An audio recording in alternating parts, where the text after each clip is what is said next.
On the road to riches speeding, I just hope I'm not lost. Lost some homies along the way, for them I gotta push on. If you ain't here to work, bustin', you can get lost. Thought my heart was freezing, gotta let it defrost. On the road to riches speeding, I just hope I'm not lost. Lost some homies along the way, for them I gotta push on. If you ain't here to work, bustin', you can get lost. Thought my heart was freezing, gotta let it defrost. Working for my younger siblings, tryna get a million. Just want them to be good in the end since I'm gone. Hope my actions show I love you, cause my words might not. Welcome to the third episode of the Minnesota Mike's podcast. I'm your host, Mike Thornton. The music was done by my nephew, Bay Bandit. That's right, that's my nephew, Bay Bandit. You can, if you like his music, feel free to check him out on SoundCloud at Bay Bandit. If you want to check him out on Instagram, give him a follow at BayBandit_. Please give me a follow. Follow me on Twitter and TikTok at Minnesota Mikes. Follow me on Instagram at Minnesota Mikes Podcast. If you're not following me on social media yet, guys, what the heck?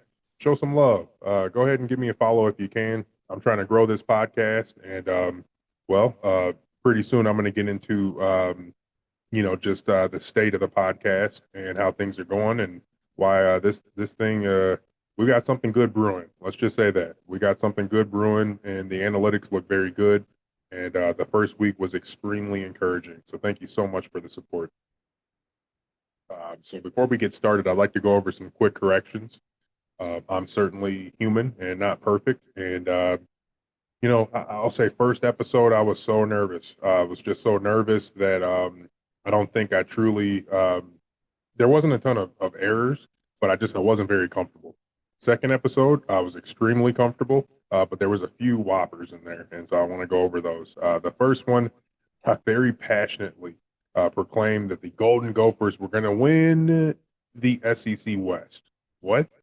Honestly, so that was just a big mistake. The Big Ten West. Yeah, we don't play in the SEC. So that was error number one that I noticed, at least. Error number two that I noticed was so there was a point where the Bluetooth cut in and out on Evan, who was my interviewee or my guest. Evan hosts the Daily Wolves. And so that's a really good episode. Go ahead and check it out. And if you haven't followed the Daily Wolves on Twitter, if you haven't listened to their podcast and you're a Timberwolves fan, go ahead and check them out. But briefly, his Bluetooth cut in and out because there were storms going on in Clearwater Beach, Florida. And so it cut out the Wi-Fi.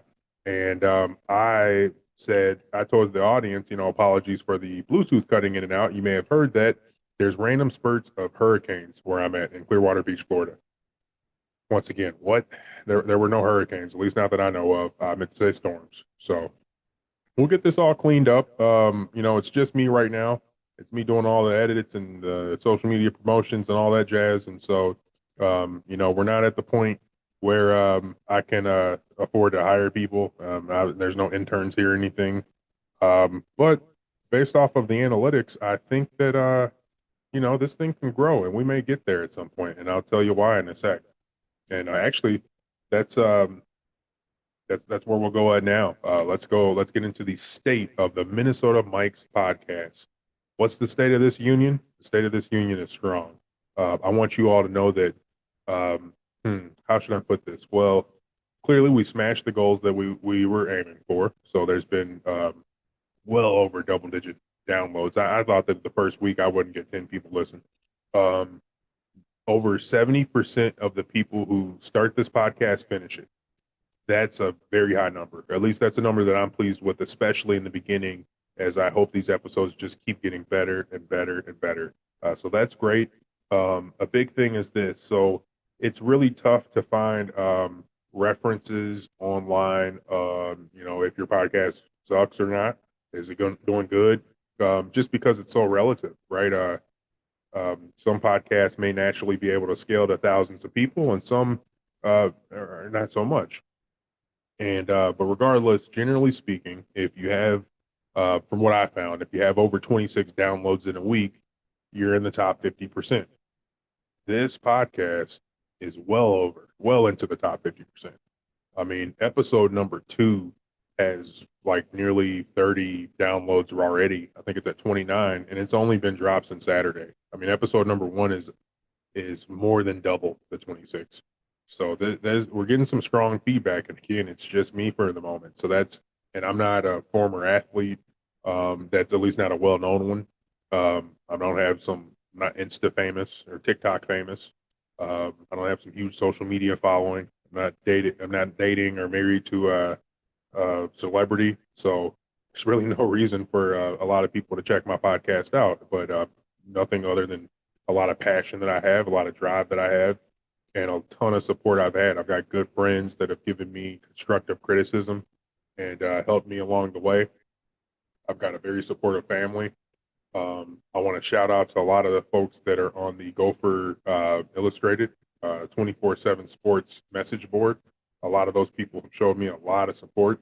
A lot of people following the people that are following me on social media. I can't say a lot because it's not there yet, but we're getting there. We're over 300 on Twitter. TikTok is slow growth, but we're nearing 100. Instagram is really tough out here. That's the toughest one to grow, and we're getting there. We are getting there. So the views are getting there. The videos and the edits that I use for promotion, which is going to be my strategy, is getting better and better. So thank you all so much. And I just kind of want to. This is a community. I want you all to be in the know as much as possible. That there's a ton of podcasts out there right now, and a ton of Minnesota sports podcasts. And some of them are done by like NFL athletes or former athletes or insiders. And so I'm not any of that, at least not a well-known former athlete. So thank you all. All right, let's get this thing going. So firstly, I just want to briefly go over today's topics. So today we're going to recap my weekend in Florida, and I should say our weekend in Florida, because this is a game day experience podcast, and I want to bring the experience to your homes or your cars or wherever you're listening from. And so we'll go over my weekend in Florida, which was SEC football game of the week, Florida Gators versus the Utah Utes. Arguably, I mean, I call it the game of the week. Some would say it was Georgia and Oregon, but if you saw the score of that Georgia-Oregon game, that wasn't the game of the week. We'll also go over the first edition of a segment that I will call Ballpark Reviews. And I will get into the Tropicana Field, the famous or infamous Tropicana Field, and we'll break down the stadium for the Tampa Bay Rays. We're going to go over football. Football is back. I don't know if you all heard of this team called the Minnesota Vikings. Well, they play their season opener and home opener as well on Sunday, September 11th, versus the Green Bay Packers. So we'll briefly touch on that. Let's see here. The Golden Gophers play the Western Illinois Leathernecks. So I'll briefly touch on that. But the Vikings game, just to step it back, I've got a very special guest coming on this weekend. So that should be really nice. We're going to talk about what's to come, what's the future of this podcast, and then we'll close it out. And so without further ado, let's get into it, folks. This weekend, first thing, let's start with the segment called Ballpark Reviews. I'm a big baseball fan. Ballpark reviews won't just be limited to baseball, but something special about a ballpark, about a baseball park and stadium. And so, excuse me, I've been blessed to go to quite a few this summer.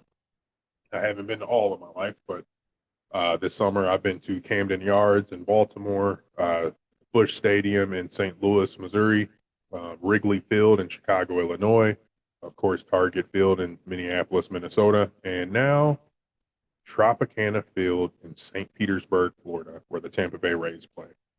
So Friday night was my birthday. I turned 34, and I celebrated my birthday at what many would call a sad stadium, which was Tropicana Field, to watch the New York Yankees take on the Tampa Bay Rays. It was a sad stadium. The building was old, colors were dingy. Just like the logos and the advertisement signs were just kind of like outdated.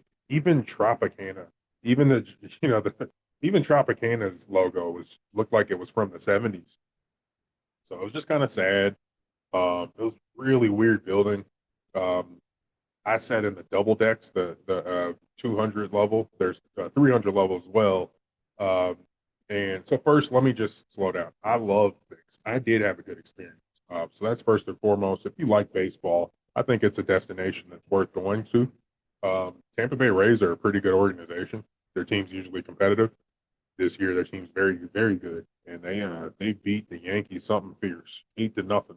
So that was a heck of a game to go to. They didn't have a ton of fans there, but the fans that were there were cheering. So it wasn't like it wasn't as bad as the stadium would suggest. Like it was actually a decent vibe in there. Food was pretty average. It was kind of like a mall food court, like an old mall. I mean, seriously, it was kind of like a scene out of the Stranger Things. Um, but the food I had was the Cuban sandwich, and I feel like Florida does Cuban sandwiches pretty good. And this one, I'm sure, it wasn't the best Cuban sandwich I ever had, but it was pretty good. So, uh, but yeah, that's kind of that. The game was great though. As I mentioned, Tampa Bay is a really good team. The Yanks were definitely off that day, but Rays took advantage of that. Fans were into it. Hmm. Yeah, I mean that's really about it. I'm trying to think here. There is someone on Twitter. I wanted to do the park justice. I didn't just want to be the typical person that's gonna just bash Tropicana Field because it is a pretty crappy field. But I posted a social media edit on the Tropicana Field, which actually so far is my most viewed video on TikTok. It's actually starting to blow up a little. And someone on Twitter actually responded to the post that I made. I believe Eric Hughes. Let me see if I can get his Twitter handle. But Eric said something to the effect of the only good thing about Tropicana Field is that it's got AC, and he is absolutely right. It is hot as heck, Central Florida, hot and muggy. So thank God that they had AC. That was my man Eric Hughes, E_Hughes11. Thank you so much for responding to my post, and hopefully you're a fan of the show. And it looks like Eric was in the military, so thank you for your service, based off of your Twitter profile picture. So, but yeah, yeah, it was more good things than just the AC. I mean, it is a ballpark. They've got a good team. That's about it. So that is the first edition of Ballpark Reviews. And now on to the main event. What I believe was the SEC game of the week. And honestly, it was the game of the week in college football. The Utah Utes traveled so well to Gainesville, Florida, man. There was a lot of red in there. Now, it was trumped by blue and orange, but there was a lot of red in there. Utah Ute fans were proud. A lot of them were rocking their Rose Bowl gear from the year prior. They were sorry, excuse me. They're rocking their Rose Bowl gear from the year prior, where they played really well against Ohio State in that Rose Bowl, and they played really well against Florida. Uh, and so, yeah, let's just kind of get started here. So, the day started off for me as I drove from Clearwater Beach, Florida, to Gainesville, Florida, and I was hungry. I wanted to get there on time, so I just got fast food. I had Zaxby's, and Zaxby's is kind of like Raising Cane's, if you've had that, or so chicken strip fast food joint. Um, fast food is fast food, but it was pretty good. I had chicken fingers and wings, Texas toast and fries. So certainly not a healthy weekend, but yeah, it was pretty good. And I met a couple of guys there. I believe one is probably listening to the show, Matt and Felix. These guys were awesome. I was just finishing my food. I was about to head to the game. I was so excited, and I see these guys decked out in Florida Gator gear, and so just chatted with them, and they were headed to the game, and I was headed to the game, and they were sitting in section 51, and I was sitting in section 51. So we kind of just hit it off and talked, and that's why college football is so special. Sports in general, but college football, man, here I am from Minnesota. I'm talking Golden Gopher football. These guys were passionate about their Florida Gators. And we just connected, and so that was a good time. Yeah, they were very kind, and I told them I was there for the podcast, and yeah, so I told them I was there kind of for the podcast. They followed me on my social media, I noticed, and we spoke a little, and so yeah, Florida folks were very nice to me. So after Zaxby's, headed to Steve Spurrier's place, Steve Spurrier's restaurant, the old ball coach. And that was pretty cool. A lot of Utah Utes fans there, obviously a lot of Florida Gator fans there. Um, at this point, it was hot and muggy. And so I was thinking, boy, this is going to be just awful. But as far as the heat and the comfort level, so then I caught the shuttle to Gainesville and just starting the pregame and having a good time. It was a lot of tailgates going on. Boy, Dinky Town is rocking. And so, been on game day, but this place was lit. Um, but it kind of rained on our parade, literally. So I mean, it poured. It was like it was literally a swamp. And a nice Utah Utes fan, a nice lady. She saw that I didn't have any rain gear on. I brought a raincoat too, but I forgot to bring it. So she noticed I was in neutral colors, so she gave me a clear rain poncho. Apparently, she brought like a bunch for her big group of 20 or so Utah Utes fans that were traveling. So that was really nice, honestly. Now, the pregame and the game was chippy a little, in that anytime you have alcohol and fans, which is short for fanatics, mixing together, you're going to have a lot of crap talking. And there were a lot of Florida Gator fans, mostly it was Florida fans to Utah, which, as they were clearly outnumbered the Utah fans. But by and large, people were peaceful, respectful. A lot of people were talking friendly together. Whenever I saw a kid like getting way too out of hand, talking to a Utah Utes fan, sometimes the Utes fan would like go up and talk to him, and then the rowdy fan would kind of check themselves, you know. So it was like it really wasn't, from what I saw, nothing too bad, but it was some chippiness, and I caught a little of that on my edit on my last social media post, which goes over the Florida Gators game versus Utah Utes. You'll see kind of the beginning. I didn't get the Gator walk where the Florida Gators walk into the stadium, but I did get it to where their bus rolls into Gainesville. You see the Utah Utes holding up the U, and they're kind of like booing them. And I got good footage of the Utah Utes walking into the stadium, and there was a ton of Utah fans there just cheering them on, proud. I sat behind a gentleman, and I don't remember his name, but he was a player. He was a parent of one of the players for the Utah Utes. I believe his boy played safety. And this guy was so proud, just see the pride beaming off. But yeah, and I actually saw him. We're up on kind of like a bridge, looking below as the players are walking from their bus into the stadium, and I saw him and he saw his boy, and it was just a good moment.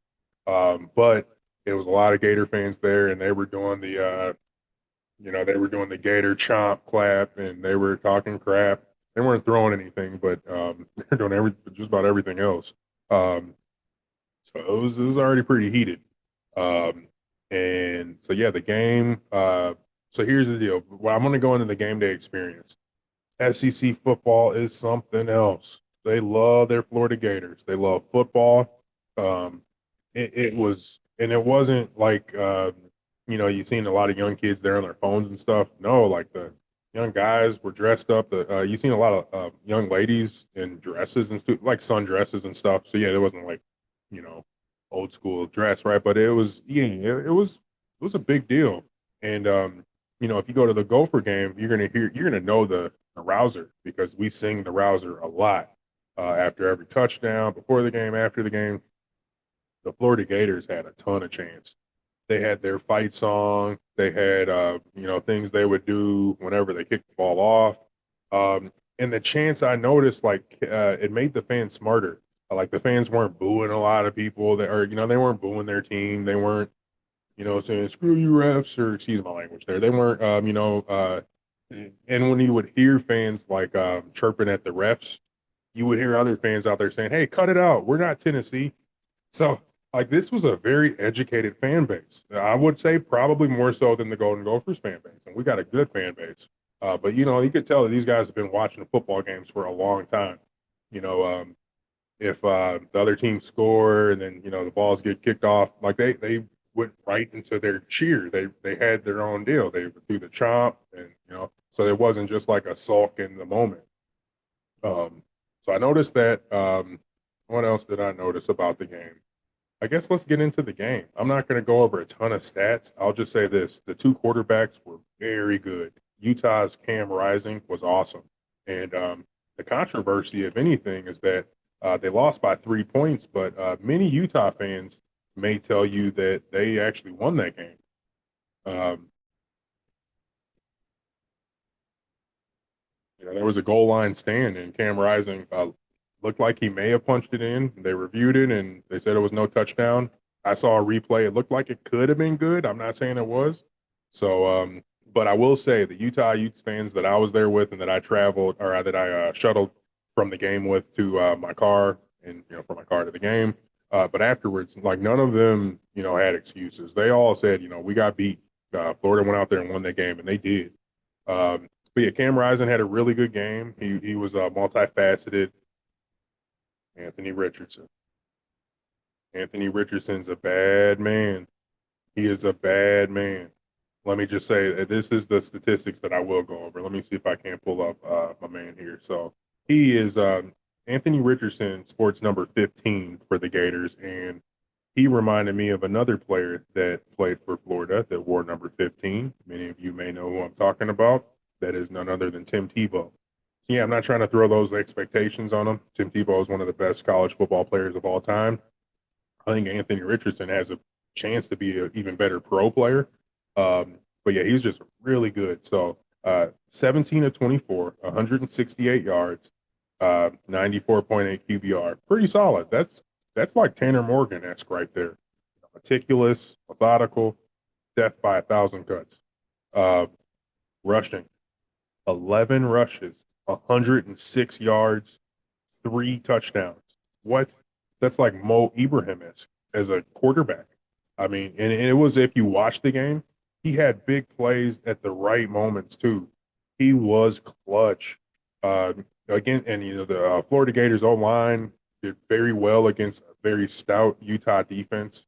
They overcame adversity as they had at least 2 fumbles, 2 turnovers.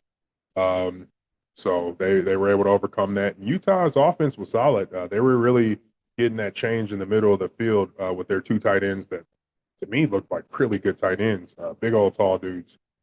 So really good game. I was very happy to be there. I was so tired, boy. Excuse me. After the game, yeah, it was about 11:30. Got in my car, drove to Orlando to the airport. Got no sleep as my flight left at 6:30 a.m. back to Minneapolis, St. Paul. So yeah, it was a long weekend, but it was well worth it. SEC football is special, and to know college football is to know SEC football, in my opinion. Big Ten football is awesome, though. Don't get me wrong. Both are very special leagues, and SEC football is new to me. And if it's new to you, I'm so happy that I had the opportunity to present my experience with you. And I plan on going to at least one SEC game a year while I can, until eventually I'll be settled down myself, and as many of you are with families and kids and things like that get tougher. But I'd love to go to at least one game a year. I was there with other college football fans, and they spoke about how awesome LSU's game is.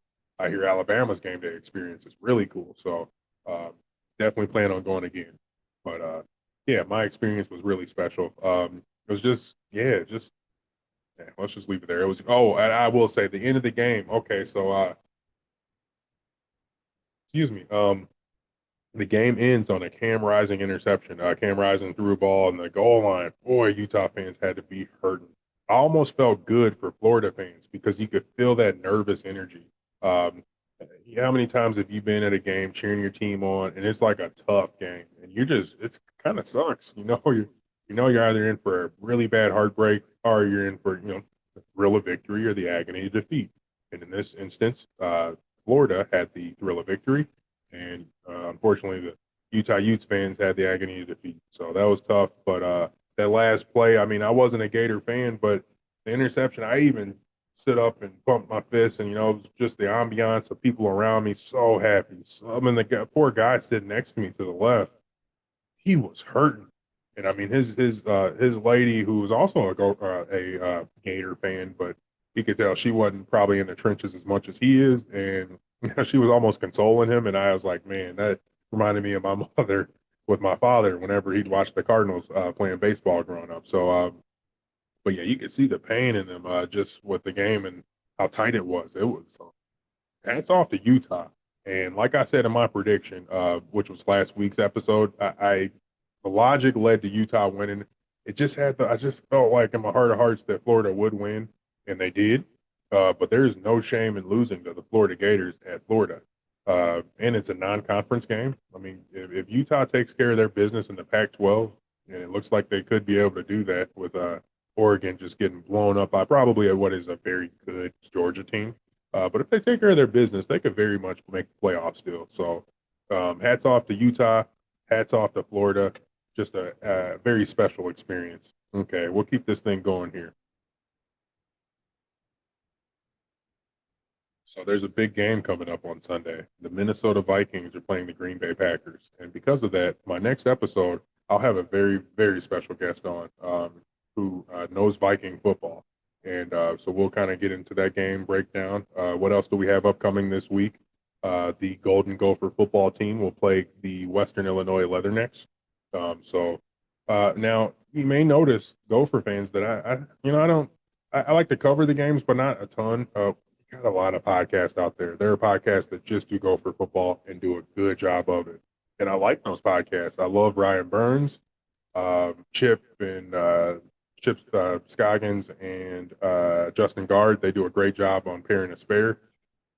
Luke Buer does a fantastic job with Ryan Burns on Gopher Gridiron Radio, and so they do a good job. And I know the Gopher Gold Pod, they just dropped an episode today with Gopher high 3-star, soon to be 4-star Zaquan Bryant. So incoming recruit there, and so yeah, you just got a ton of folks out there. Tony Liebert, I could keep going. So I'd like to do all Minnesota sports, and but here's the big thing: I'm gonna pump up the Gopher football coverage when we get towards the end of the year, because let's face it, the schedule is pretty weak, and that's good. We got 2 running backs coming off serious injuries. I mean, Trey Potts had like what is being described as a life threatening injury, and he came back and he looked great. Man, it was awesome to see. And Mo Ibrahim, I mean, I just didn't believe that he was healthy. I didn't. Achilles and running back just don't mix very well, and he looked fantastic. So I was so happy to see Mo healthy. Ran for well over 100 yards. I mean, got like 21. I think got 21 touches. So he looked good. But yeah, I'll get more into the coverage as we get towards the end of the year. I do think it's good that they got a soft schedule. They could kind of work things out, and you can't choose who you play, and so you can't just expect that every game is you're playing an inferior opponent, you're going to win. I used to play on an inferior opponent at Northern Iowa, and we nearly upset a top 5 Iowa Hawkeye team. We meaning them. I was on the bench, but yeah, you can't just look over these cupcake teams, if you will. But I think it'll get more compelling at the end of the year. And the Minnesota Mike's podcast is going to be on the road, folks. So we got some cool games we're going to be going to. We'll be going to State College to watch the whiteout game where the Golden Gophers will play at Penn State. Wow, that's going to be awesome. We're going to go to Nebraska to watch the Cornhuskers game. And, Nebraska, I know they get a lot of slack. Coach Frost, we like to, us Gopher fans like to talk crap about him. You won't hear me talking smack about Coach Frost. Scott Frost was actually a defensive coach of mine at Northern Iowa. He was a really good guy. I was starstruck the first time I met him, and I'll probably maybe go into those details when we cover that game. But yeah, it's he's having a heck of a time down there, and we'll see what happens. But and then also I'll be at the Wisconsin Badgers game. So we're going to get into more Gopher football coverage in depth as the season goes on, and the thirst for content is even bigger, if you will. But at the moment, though, we're going to talk about all sports, including Minnesota Twins. Eventually, we'll have a guest on here before the end of the regular season, and hopefully they make the playoffs to talk some Minnesota Twins baseball. Right now, they're in the thick of it in the AL Central. AL Central is weak. It's weak this year. So if you don't win the Central, you're not making the playoffs. And there's several wild card spots now, but none of them are going to an AL Central team. But this Twins team, I mean, we should be proud. They had a lot of injuries this year. A lot of fans were low on them because they didn't think we were spending enough money, didn't have the right pitching, and they made big moves at halftime. I mean, they've done some good things. So, yeah, we'll see how it goes. I think right now they're a half game back of the Cleveland Guardians, and they are playing the New York Yankees. Just started a series there, and they lost 2-5. So, we'll get into all the sports. We're even going to get into me out. Let me lose you, Gopher fans. We're going to get into St. Thomas sports as well. And I know that, look, St. Thomas is a polarizing school. You either love them or hate them. I know they were in the MIAC, and it seems like they dominated the MIAC for many years. And so if you went to a MIAC school like Hamlin or St. Olaf or Gustavus, you're probably not a fan of St. Thomas. Gopher fans don't seem to like them. You know, we don't want another Division I school that we have to worry about any sort of competition with. For me, if you have a D1 school in your state, I mean, might as well support them, right? Like I don't know. This team one day may be in the big dance and they represent Minnesota. They could be in the men's basketball or women's basketball tournament.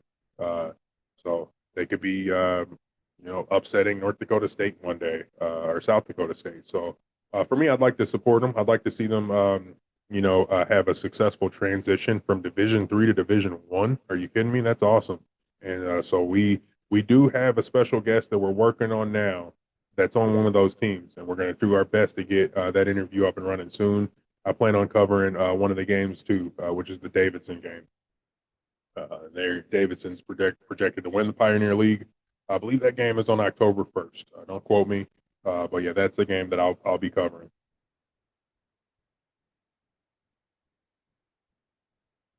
Okay, and so yeah, as far as what's to come, that's sort of it. Yeah, this weekend's episode, we'll preview the Vikings game. We'll go over Gopher football.